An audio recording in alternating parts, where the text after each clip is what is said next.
뉴스와 투자를 이어주는 라디오 투자 뉴스입니다. 오늘의 뉴스 브리핑 바로 시작합니다. 첫 번째 소식은요. 국내 상장된 ETF 수가 드디어 1000개를 돌파했다는 소식인데요.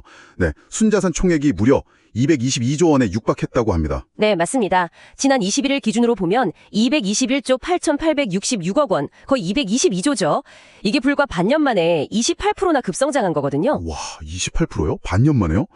대단하네요. 네, 심지어 유가증권 시장 상장사 수가 849개인데 이걸 훌쩍 넘어선 규모예요. 아, 상장사 수보다 많아졌군요. 그렇죠. 특히 이제 주목할 점은 해외 주식형 ETF가 456개, 국내 주식형은 364개거든요. 해외 주식형이 더 많다. 네, 이게 뭘 의미하냐면 국내 투자자분들의 해외 투자 수요를 ETF가 상당히 효과적으로 흡수하고 있다. 뭐 이런 증거로 볼 수 있는 거죠. 하긴 거래도 쉽고 또 환급성도 뛰어나니까요.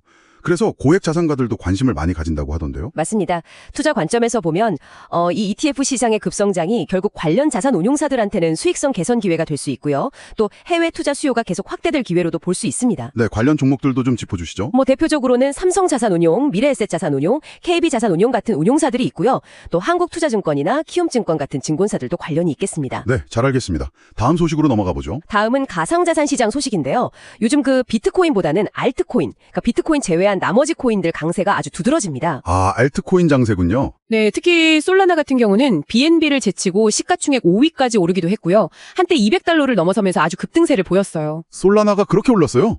200달러 돌파는 오랜만 아닌가요? 네, 2월 4일 이후 처음이었죠.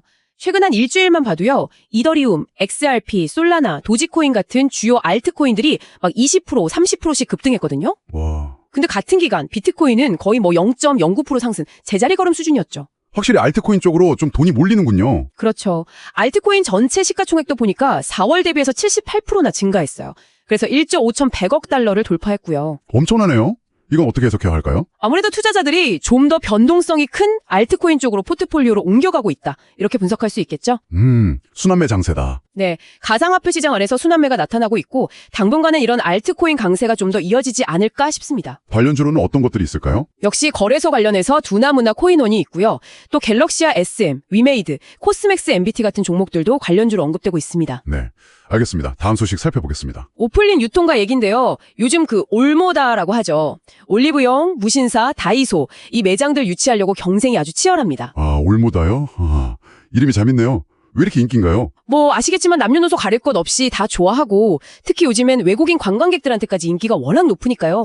거의 흥행 보증수표처럼 통하는 거죠. 그렇겠네요. 네. 그래서 이미 다이소 매장 같은 경우는 310개. 전체 매장의 거의 20% 정도가 백화점이나 복합 쇼핑몰 안에 쇼빈숍 형태로 들어가 있어요. 와, 다이소가 벌써 그렇게 많이요? 네. 무신사도 마찬가지예요. 최근에 새로 연 9개 매장이 전부 백화점이나 아울렛, 복합몰 안에 자리를 잡았고요. 로드숍, 그러니까 길거리 매장은 주로 관광지 위주로만 운영하고 있습니다. 확실히 대형 유통점 안으로 들어가는 추세군요. 외국인 매출 효과도 크다고요? 네, 상당합니다. 올리브영 같은 경우는 올 상반기에 외국인 매출 비중이 벌써 25%를 넘었고요. 와, 4명 중 1명이 외국인이네요. 그렇죠. 무신사도 2분기에 보니까 중국인 거래액이 3배나 급증했어요. 대단하네요. 그래서 이렇게 MZ세대나 외국인 관광객을 타겟으로 한 매장들이 확산되는 건 당연히 관련 유통기업들 매출 증대에 긍정적인 영향을 줄 걸로 기대됩니다. 네, 관련 기업들도 궁금한데요. 일단 아성다이소, CJ 올리브 네트워크스가 있겠고요. 무신사는 아직 비상장이지만 주목해야 하고 그 외에 롯데쇼핑, 신세계, 현대백화점 같은 기존 유통 대기업들도 눈여겨볼 필요가 있겠습니다. 네, 알겠습니다. 이어서 다음 소식입니다. 미국 최대 은행이죠. JP모건이 비트코인이나 이더리움 같은 가상화폐를 직접 담보로 잡는 그런 대출 상품 출시를 검토하고 있다는 소식이 파이낸셜 타임즈를 통해서 보도됐습니다. JP모건이요? 와, 이게 의미가 클 것 같은데요? 그렇죠. 특히 이게 트럼프 대통령이 가상화폐 친화 정책을 발표한 이후에 나온 움직임이라서 더 주목을 받고 있어요. 아, 시기적으로도 그렇군요. 근데 JP모건 회장 제이미 다이먼은 예전에 가상화폐 엄청 비판하지 않았었나요? 사기라고까지 했던 것 같은데. 맞아요. 그랬었죠. 근데 그 다이먼 회장이 최근에는 또 비트코인을 살 권리는 옹호한다. 이런 식으로 말을 바꿨어요. 하하, 입장이 좀 바뀐 건가요? 그렇게 볼 수도 있겠죠? 아무튼 이건 가상화폐가 점점 더 제도권 금융으로 편입되는 속도가 빨라질 수 있다는 그런 신호로 해석될 여지가 충분합니다. 네, 미국 대형은행이 이렇게 움직인다는 건 확실히 큰 의미가 있겠네요. 네.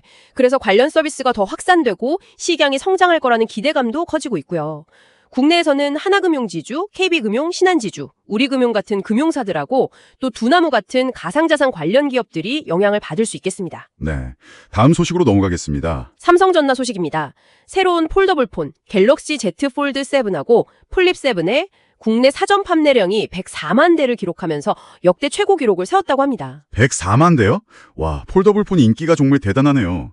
이전 기록을 깬 거죠. 네, 직전 모델인 Z5 시리즈가 102만 대였는데 그걸 넘었군요. Z6 시리즈보다는 무려 14%나 증가한 수치입니다. 14%나 늘었어요? 네, 특히 이번에는 좀 주목할 만한 게 예약 고객의 60%가 폴드 7을 선택했어요. 아, 폴드가 플립보다 더 인기가 많았다고요? 사상 처음 아닌가요? 맞습니다. 사상 처음으로 폴드 모델이 플립 모델 인기를 앞질렀습니다.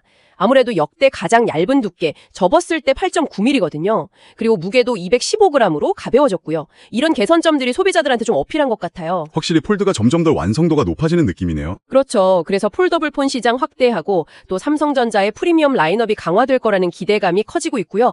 관련해서는 당연히 삼성전자, 그리고 삼성 SDI, 삼성 디스플레이 같은 계열사들, 또 LG 디스플레이나 솔루스 첨단 소재 같은 부품주들의 수혜가 예상됩니다. 네, 알겠습니다. 잠시 안내 말씀드리겠습니다. 이런 뉴스를 매일 받아보고 싶으시면 구독해 주시고요. 좋아요는 저희에게 정말 큰 힘이 됩니다. 궁금한 사항이 있으시면 댓글로 편하게 달아주세요. 네, 다음 소식 이어갑니다. 이번엔 한화 에어로스페이스 소식입니다. 한국항공우주연구원으로부터 한국형 발사체죠, 누리호 관련 기술을 100% 이전받기로 최종 확정했다고 합니다. 아, 드디어 기술 이전이 확정됐군요. 이게 꽤 오래 걸렸죠? 네, 2022년 10월에 우선 협상 대상자로 선정됐으니까 거의 2년 10개월 만이네요. 기술 이전 규모는 한 240억 원 수준으로 알려졌습니다. 누리호 정말 우리 기술로 만든 첫 우주 발사체잖아요. 국비도 2조 원이나 들어갔군요. 맞습니다. 3번 발사해서 2번 성공했죠. 이게 이제 정부가 한국형 스페이스 X를 육성하겠다는 목표 아래 추진해온 건데 우주 산업의 민간 이전이 정말 본격적인 궤도에 오르는 모습입니다. 이른바 뉴스페이스 시대가 열리는 거군요. 네, 그런 기대감으로 당연히 한화 에어로스페이스가 가장 큰 수혜를 볼 것으로 예상되고요. 그 외에도 한화 시스템, KAI, 현대로템, 퍼스텍 같은 방산, 우주 관련 기업들도 주목받고 있습니다. 네, 우주산업 관련주들 눈여겨봐야겠네요. 다음 뉴스입니다. 최근 미국 장기국채 금리가 좀 급등세를 보이다가 다소 주춤했잖아요. 그러자 개인 투자자들이 미국 국채 가격 상승, 그러니까 금리 하락에 베팅하는 움직임이 나타나고 있습니다. 아, 금리가 좀 떨어질 거라고 보는 거군요. 네. 그래서 최근 일주일 사이에 북미 채권 펀드 쪽으로 2천억 원 넘는 자금이 유입됐고요. 특히 미 국채 30년물 관련 ETF에 자금이 많이 몰렸어요. 개인 투자자들이 많이 샀다는 거죠? 그렇습니다. 개인 투자자들이 최근 일주일 동안 미국채 30년물 ETF를 1,500억 원 이상 순매수했고요. 심지어 장기국채 가격이 오르면 3배 수익을 내는 레버리지 상품도 4,600만 달러 넘게 사들였습니다. 와, 꽤 공격적으로 베팅하는데요. 이게 보면 미 국채 30년물 금리가 5% 가까이 오를 때마다 이런 금리 하락 베팅 투자가 좀 반복되는 양상이 나타나고 있어요. 네, 앞으로 금리가 내려갈 거라는 기대감이 반영된 거군요. 네. 그래서 코덱스나 타이거, 에이스 같은 미국채 관련 ETF들, 그리고 관련 자산운용사 쪽으로 자금 유입이 계속될지 주목해볼 필요가 있겠습니다. 네, 다음 소식 살펴보겠습니다. LG AI 연구원이 자체 개발한 초거대 AI 모델이죠. 엑사원을 이제 외부 기업들도 사용할 수 있게 공개했습니다. 아, LG의 AI 모델이요? 드디어 외부에 공개하는군요. 네, 이미 내부 임직원 5만 명이 쓰고 있는 챗봇 챗 엑사원이라고 있는데 이거 베타 버전을 외부에 공개하고요. 기업용 API 서비스도 같이 내놨습니다. 기업용 API 서비스면 다른 기업들이 엑사원을 활용할 수 있게 되는 거네요? 그렇죠. 근데 특히 주목할 만한 게 가격인데요. 챗 GPT 10분의 1 수준으로 책정해서 스타트업들이 AI를 도입하는 문턱을 확 낮추겠다는 목표를 세웠어요. 10분의 1 가격이요? 와, 굉장히 파격적인데요? 네, 그리고 또 엑사원 데이터 파운드리라는 것도 공개했는데 이건 고품질 데이터를 아주 효율적으로 생산하는 AI 플랫폼이에요. 이걸 쓰면 데이터 생산성은 1000배, 품질은 20% 향상시킬 수 있다고 합니다. 생산성 1000배요. 대단하네요. 네, 아무튼 이건 국산 AI 기술 경쟁력을 확보하고 또 B2B AI 서비스 시장에 본격적으로 진출하는 움직임으로 볼 수 있고요. 당연히 LG 그룹주들, 그리고 LG U+나 LG CNS 같은 관련사들, 또 네이버나 카카오 같은 기업들의 행보도 주목됩니다. 네, AI 경쟁이 점점 더 치열해지는군요. 다음 소식입니다. 현대자동차의 수소전기버스 판매량이 아주 빠르게 늘고 있다는 소식입니다. 올해 1월부터 5월까지 국내에서 팔린 대형버스 5대 중 1대는 현대차의 수소전기버스였다고 해요. 5대 중 1대요. 와, 점유율이 꽤 높아졌네요. 네, 시연 점유율이 19.8%에 달합니다. 이게 2023년만 해도 6%대였거든요. 그런데 2024년에 14.4%로 뛰더니 올해 들어서는 벌써 20% 가까이 된 거죠. 2년 사이에 3배 이상 급증한 겁니다. 와, 2년 만에 3배요. 수소버스가 왜 이렇게 인기가 높아지는 거죠? 아무래도 수소 상용차가 전기차에 비해서 한 번 충전으로 더 멀리 갈 수 있고 짐도 더 많이 실을 수 있다는 장점이 있거든요. 그래서 시장 확대가 기대되는 분야입니다. 그렇군요. 장점이 확실하네요. 네, 현대차도 인천공항 셔틀버스를 수소버스로 공급하고 또 원더모빌리티라는 회사하고 통근버스를 수소버스로 전환하는 협약을 맺는 등 보급에 아주 적극적으로 나서고 있습니다. 정부 정책하고도 맞물리겠네요. 그렇죠. 정부의 친환경차 정책에 따라서 현대자동차나 현대모비스는 물론이고 두산 퓨얼셀, 효성 첨단소재, 일진 하이솔루스 같은 수소 관련 기업들의 성장도 기대해 볼 수 있겠습니다. 네. 오늘의 마지막 소식입니다. 미국에서 연방 차원에서는 처음으로 스테이블 코인을 규제하는 법안, 이른바 지니어스 법안, GNUIS 액트가 트럼프 대통령의 서명으로 발효됐습니다. 아, 스테이블 코인 규제법이 드디어 발효됐군요. 지니어스 법안. 내용이 뭔가요? 핵심은 이겁니다. 스테이블 코인 발행 기업은 해당 코인 가치하고 똑같은 금액의 달러나 미국 국채 같은 안전자산을 100% 준비금으로 갖고 있어야 하고요. 이걸 외부 감사를 통해서 매달 공시해야 합니다. 의무예요. 100% 준비금의 외부 감사까지.